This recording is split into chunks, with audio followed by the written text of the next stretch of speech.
ఈ చిన్న చిన్న టెక్నిక్, ఈ గోల్డెన్ ఫార్ములా ద్వారా మళ్ళేమో డివైడ్ అండ్ కాంకర్ ద్వారా ధ్యానం నిర్విషయం మనహ, మరి ఆలోచన లేకుండా ఉండడమే అసలైన మరి ధ్యానం యొక్క పరాకాష్ట. దానికి ఏం టెక్నిక్ అంటే శ్వాసను గమనించడం అనే ఒక టెక్నిక్, ఆలోచనలు వస్తే శ్వాసను గమనించడం, అలానే చిన్న చిన్న ధ్యానాలు చేయడం అని నేను రీసెర్చ్ చేస్తాను అనమాట. అప్పటి వరకు ధ్యానం అంటేనే మినిమం 30 నిమిషాలు 6 గంటలు కూర్చోవాలని అనేవాళ్ళు. అయితే నేను కూడా అనేది అయితే ఆఫ్ కోర్స్ ధ్యానం అంటే మినిమం ఒక 1 అవర్ చేస్తేనే బెస్ట్. కాకపోతే ఏంటంటే దాన్ని డివైడ్ చేసుకుంటూ ఫస్ట్ ఒక 20 సెకండ్లు చేయండి, తర్వాత మళ్ళీ ఒక 20 సెకండ్లు చేయండి, మధ్యలో చిన్న బ్రేక్ తీసుకోండి. అలా చిన్న చిన్నగా చేసుకుంటూ వెళ్తే మీకు 1 అవర్ కూర్చోండి, కానీ అప్పుడు వీలైనంత కదలకుండా కూర్చోవాలి 1 అవర్ కూడా. కదిలితే పర్వాలేదు కానీ స్లోగా నిదానంగా స్ట్రెచ్ చేసుకుని ఒక 2 minutes స్లోగా నిదానంగా రిలాక్స్ గా వాక్ చేసి మళ్ళీ ఆ ధ్యాన స్థితిని కంటిన్యూ చేస్తూ కూర్చోండి. అలా చేస్తూ ఉంటే అంటే మనకు ఆ ధ్యానం అనేది చాలా చక్కగా వస్తుందని నా రీసెర్చ్ అండి. అది ఆ డైవర్ట్ అనేది అయిపోతుంది నార్మల్ వాళ్ళకి. అందుకే చిరునవ్వుతో స్లోగా లేవాలన్నమాట. అది చిన్న డిఫరెన్స్.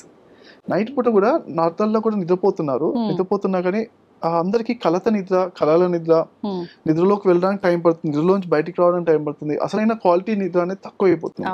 అయితే నేను అంటే ఎనర్జీని కూడా అబ్జర్వ్ చేయగలుగుతాను. అంటే పర్సెప్షన్ అనేది కొంచెం మెడిటేషన్ చేయడం వల్ల కొంచెం అండర్స్టాండింగ్ పవర్ కానీ ఆ బాడీ లాంగ్వేజ్ కానీ అర్థమైపోతుంది అనమాట.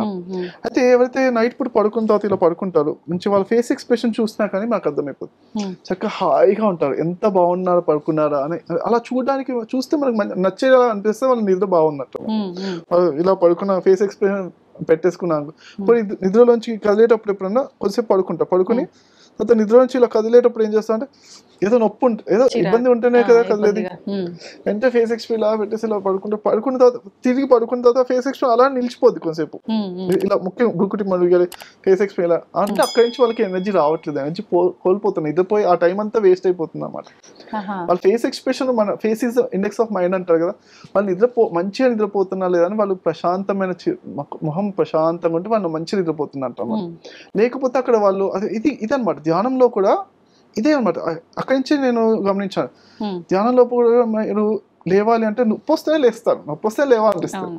అదే చాలాసేపు నడు నొప్పు మోకాలు నొప్పి, కానీ ఆ నొప్పి ఉందని వెంటనే లేస్తాను అనమాట. అప్పుడేం చెప్తాను, అరే ఎంత ఎనర్జీ కోల్పోతున్నారు, మీ ఫేస్ ఎక్స్ప్రెషన్ అర్థమైపోతుంది నాకు. ధ్యానం చేసి ఒక శక్తి తెచ్చుకున్నప్పుడు ఒకసారి ఇలా వేసేసరికి ఎందుకని మీ ధ్యానం ఈ మాత్రం అవేర్నెస్ ఉండదు, ఎన్ని సంవత్సరాలు చేసినా కానీ మన అవేర్నెస్ ఇంపార్టెంట్ కదా. లేచేటప్పుడు ప్రశాంతంగా లేచి నొప్పి ఉంది కరెక్టే అగ్రీ చేస్తాను, లేచిన తర్వాత నొప్పి తగ్గిపోతుంది కదా ఒకసారి స్ట్రెచ్ చేసుకుని ఎంత హాయిగా ఉంది అని ఆ హాయిని ఎంజాయ్ చేయాలన్నమాట. ఫోకస్ మనది పాజిటివ్ థింకింగ్ పైన ఉండాలి. అప్పుడైతే రిలాక్స్ ఎంత బాగుంది ఇప్పుడు నొప్పి ఎంత తగ్గిపోయింది అనుకుని మళ్ళీ అప్పుడు కూర్చోండి, అప్పుడు ధ్యానం కంటిన్యూ అవుతుంది. అంతేకాని ఇది మధ్యలో మనం డిస్టర్బ్ కాకుండా మన మైండ్ లోపల అది క్లారిటీతో ఉంచుకోవాలన్నమాట.